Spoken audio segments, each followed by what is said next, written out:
Hey man, what's up everyone? Welcome to yet another episode of the Early Kickoff podcast. This is where we give you all the lowdown of what to expect in the world of football, especially this weekend or every single match weekend. And you know what? This weekend it is all about the Premier League. But first, we need to talk about the Champions League. I think April. We need to talk about the Champions League. I think April is the most interesting month in football. Why, man? And May, because there's banter every single weekend, and we're looking forward to something, And we know there will be an ultimate banter at the end of the season. What I know is that there will be a celebration at the end of the season, a big one. So I saw a tweet that you put out. You said Arsenal fans in how many countries around Africa? More than 6. My intelligence is telling me that they're planning something big. Hey, let me tell you, Lothar. Me, I know on the 28th there will be a big celebration. For who? Either they're winning the league or they're not. There will be celebration if both of them happen. Obviously, one of them will happen. And you know what will likely to happen. All right, interesting perspective right there. But we'll get to the Premier League shortly. First things first, Yes. We need to talk about that night in Manchester, man. One nation, Manchester. City versus Bayern Munich. What a game, man. Thomas Tuchel. Listen, Sekama Mimi Mso City. Yes. Obviously, I'm happy. Yeah.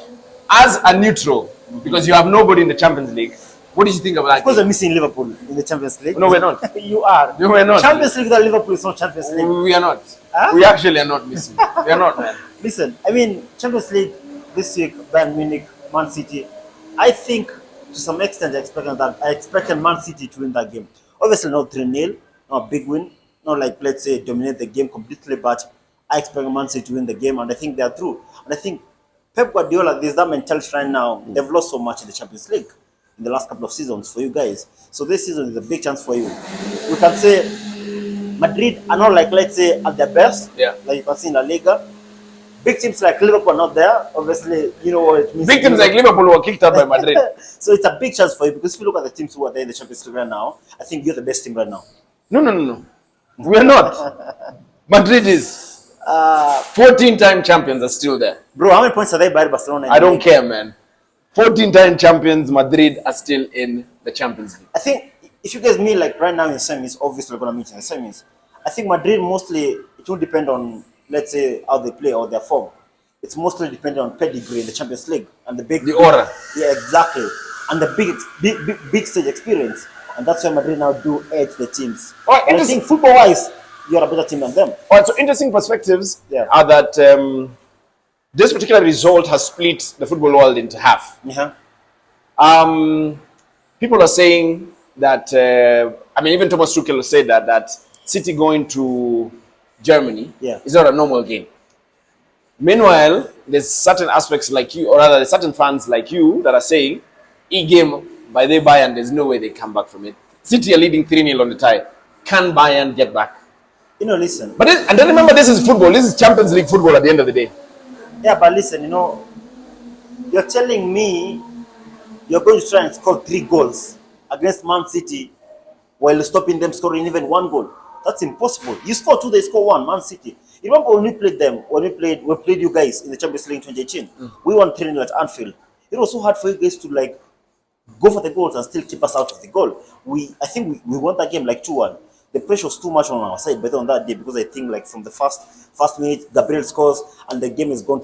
I don't know how. So I think the situation right now is hard for Bayern Munich. You cannot keep Man City, Erling Haaland from scoring while you're chasing to score the goals. I think this one is done. If they lost 2-0 or 1-0, maybe, or let's say 2-1, I would be saying, well, they can score 1 and then go to penalties. Now, bro, it's 3-0 against Man City. I think it's done. It's over, man. All right, I'm not going to say anything about that one because, listen, this is a game of football, man. The ball can bounce in any direction on the pitch. Let's talk about... Can win the treble this season. No, I'm not talking about the treble. Well, United are chasing the quadruple. What quadruple, man? They've not officially announced they're out. We're still waiting for the announcement. All right, so Inter 2-0 against Benfica. Inter were lucky in that game. Yeah, they were lucky, but I think... Can Benfica come back? It's hard because that is the game they should have come back, I mean, look at how they've played this season, the entire season, in the Champions League. I mean, that was the most unexpected result. I 100%. think Inter and AC Milan, they shocked people this week. AC Milan, Napoli, man. Napoli without Osimhen is like Man United in normal time. I mean, they're so shit. But Yeah. the Napoli president says that Osimhen is playing next week. I want to hear that from the coach. Listen, when presidents come out to speak, they are fearing something, want to offer something. That's politics. It's the manager who gives the update on the players. But again, that game was in AC Milan. AC Milan are home, right? So now they go to Napoli. Yeah, So and it's a big deal, obviously, in Italy. The game can go either way. If Osman plays that game and is fully fit, not just playing, let's say he's fully fit, I mean, they can get something. If he doesn't play, I mean, it's done. Well, interesting right there. Because they've lost their plot. Even in Syria, I think there's a game they played, they were not like the best. Even against plot AC, of- they conceded 4-0. Yeah, I remember that game, but yeah, exactly. In yeah. Syria. All right, Chelsea. Woo!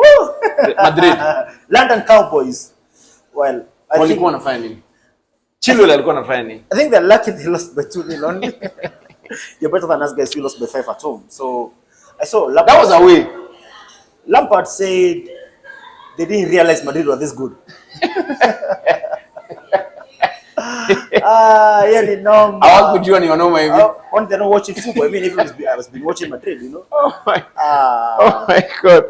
All right, so that's obviously the Champions League roundup. Next week, Hey, Benzema is on form, man. all the teams go back in it. Yes. Erling Haaland, leading scorer, top scorer in Europe right now. More goals than Chelsea. 100%, In the man. Prem. Kabisa, let me get a drink. Thank you. Me, I don't even want sugar. I can go back with this. Thank you. Asante. Yeah. All right, so definitely that is The Urban Champions Burger. League.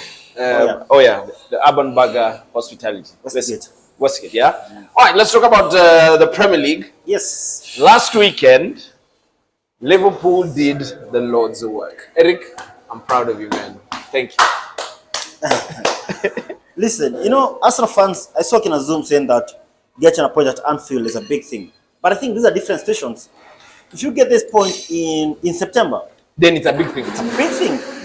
If you come there, you don't win, the league is gone. Because remember, when we played you guys last season, Yeah. went to the Etihad, we drew that game.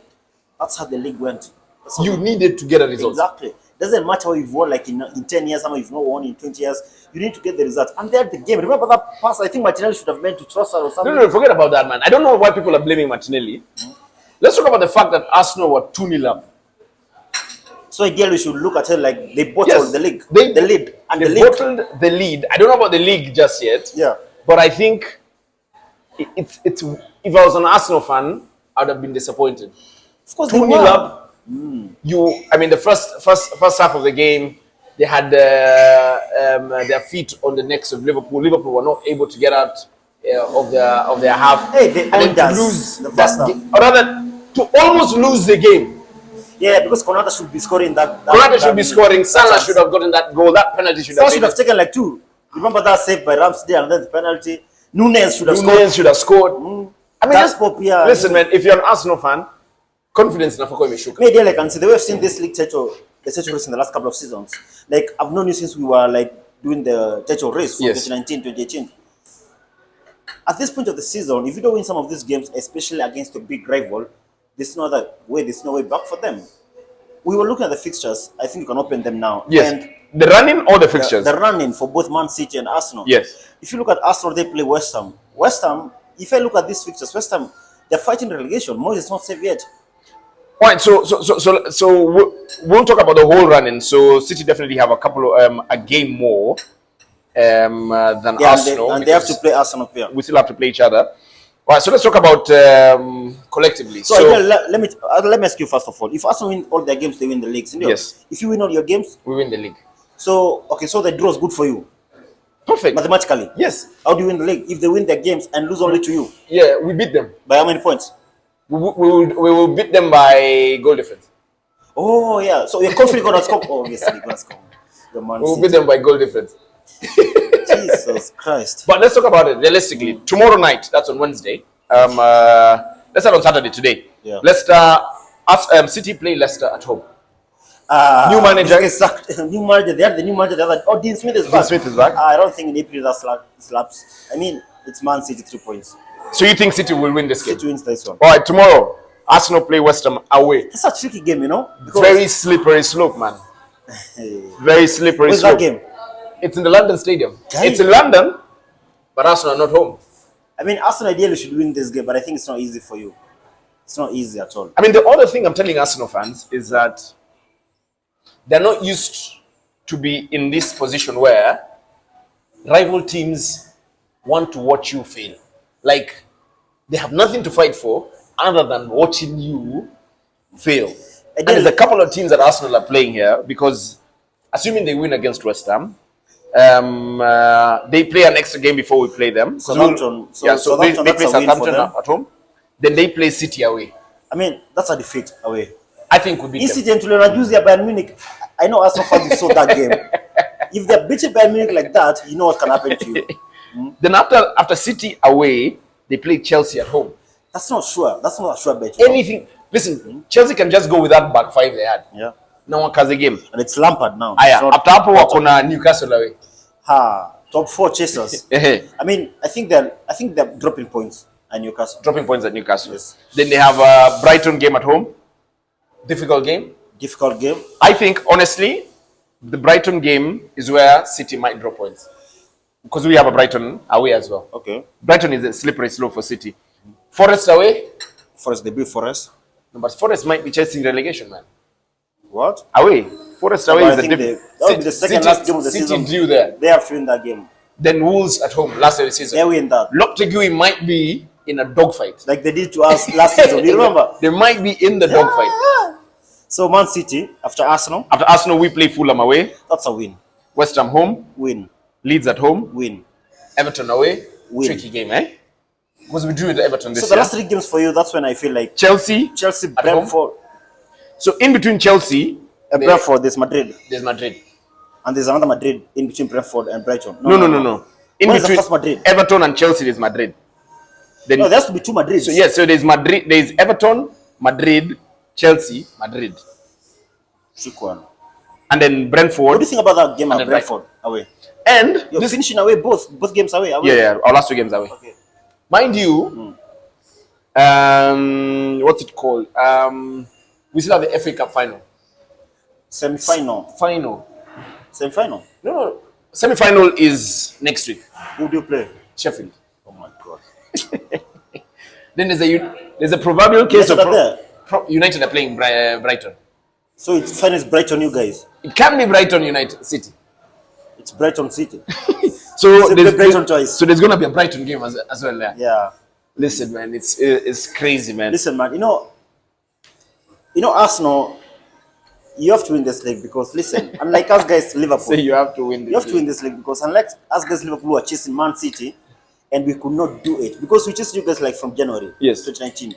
The other season, last season, I think like from February and March. Yeah. But took a fail. Yeah. But Arsenal are not chasing you guys. You're the one who's chasing Arsenal now. If they don't win the league, this will be the biggest bottle job ever. All right, so just before we wrap it up, or rather this week's episode, big conversations going around the world of football. That this week, Paul Joyce, who's a reliable source, by the way, for Liverpool, bro, announced that Liverpool have cooled their interests in Jude Bellingham. First of all, just to put it into context, Jude Bellingham might cost whoever wants to get him a whooping £130 million. Record British transfer for a 19-year-old or 20-year-old British boy. I think doesn't make sense. He's the captain of Dortmund, by the way. For real? Yeah. Doesn't make sense spending all that money on one player because if City are not going in for No, listen, it's too, you have to look at the situation. We want to rebuild the score, we need But you just need to buy midfield, man. You get Jude Bellingham there alongside Thiago. The next year, when you win the Champions League, Thiago celebrated that second birthday this week. I saw that birthday, I was like, ayapana. Jamako that's too. Imeenda. Na anakuangamia kila time. Kate is gone. I mean, Curtis Jones is neither here nor there. The main midfielder that we have right now is Hendo. You say kuna time usema Curtis Jones is the future of England. He can still be the future of England. What happened to Ryan Brewster? Yesterday I was watching the 1920 season, the highlights, how we won the league. And I saw that kid walking from Madrid when we won the Champions League. Alikuwa hapo na hiyo the medal. Hey, your side was like, we stop this kid, bana. Ryan Brewster. So you went to Sheffield at some point. Well, he gone to Sheffield. He didn't go to Sheffield. He's an English kid. He's an English talent. You sold him for how much? 30 million. He's an English talent. Homegrown. Alright, so is Jude Bellingham worth 130 million? I don't think so. If you look at our station now, we need to rebuild. We need to buy 3 midfielders. Mount will cost us 75 million pounds. Barella more than 50 million. We need another midfielder still to come. We need 3 to 4 new midfielders. You can handle they're gone in like 2 years. So it doesn't make sense for you to spend 130 million on one player when you need like we have a budget of like let's say 150 or 160. Just let me cut you yes. short. If you had unlimited amount of money as a Liverpool fan, who would you buy in that midfield? I think first of all I buy that guy who is gonna hold for us, like let's say this he's called Gaviadiol or something. Vardiol Yeah, Vardiol or something. Yes. from RB Leipzig, yes. the defender. They're only midfielder, man. No. Only midfielder that we want. I don't think right now we want a midfielder, a defender right now. I think You don't Van Dijk need- can still you do don't need the to next replace 2 Van years. Dijk. Nah, it's too early. You know, the midfield is leaking goals, and that's the issue now. Fabinho, Fabinho is done. So if you get that guy from Napoli, Kivrichika, he's called what? Ooh. Kivrichika, the guy from Napoli. the winger. Yeah, the guy is assisting Nani. No, but you don't need a winger. You need a midfielder. No, but you see, I have Kvaratskhelia. Kvaratskhelia, yes. I have Mount, I have Bellingham. No, if I have the money, I'll get Bellingham, Mount, Barella. That's a whole midfield that is set. And then I bring on Akina Curtis Jones, that's like to supplement the squad. Who is that? What happens to Fabio Carvalho? What happens to Harvey Elliott? What happens to Mason Mount? I'm sorry, Curtis Jones. They just have to find a way to get their way to the team. They just bounce. Well, If they're not working, things are not working out for them. You know, it's football, it's business, it's work. all right, there you have it. He says that it is not personal. It is 100% business. All right, so a big weekend in the Premier League is loading. Starts today, early kickoff, big one.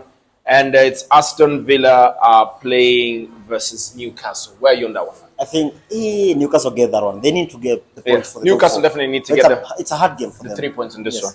All right, 5 in the PM. There's a couple of games in the goal rush. And obviously to start us off, we have Chelsea versus Brighton. Hey, Chelsea season I can't go your 5 p.m. yenye na England. Aona shughuli. Mwana pia pre-season under states na Brighton. For it. Pre-season No, but on the American, so it's not too yeah. bad. It's all right. Brighton to win that game. Home and away for them. Yeah, I think Brighton get a result in this game. And obviously compound Chelsea into the relegation battle. Watcha. Yeah. Hey, Brighton get a result here and the results work elsewhere. Chelsea were condemned. Everton Fulham. Everton. Yeah, I think Everton. Sean Dykes should be able to get 3 points in this one. Southampton Palace. Southampton need to get points. And I it think starts Palace, today. man, they were so good last week. They put 5 per someone. It's Leeds. Buda, lakini kuna mambo yapo Southampton wako na confidence. Walitukimbiza first half game ya City. Washawazoea nyinyi. You know these are their mates. So hapa ni Crystal Palace. Palace for me. Mimi naona draw hapa ikiivana. Okay. Tottenham Bournemouth. Games at Tottenham. Tottenham at home. Yeah, I think Tottenham the wins. Yeah, I think. They were given red card though alongside Deserbi last Deserve, week. yeah. I didn't understand it.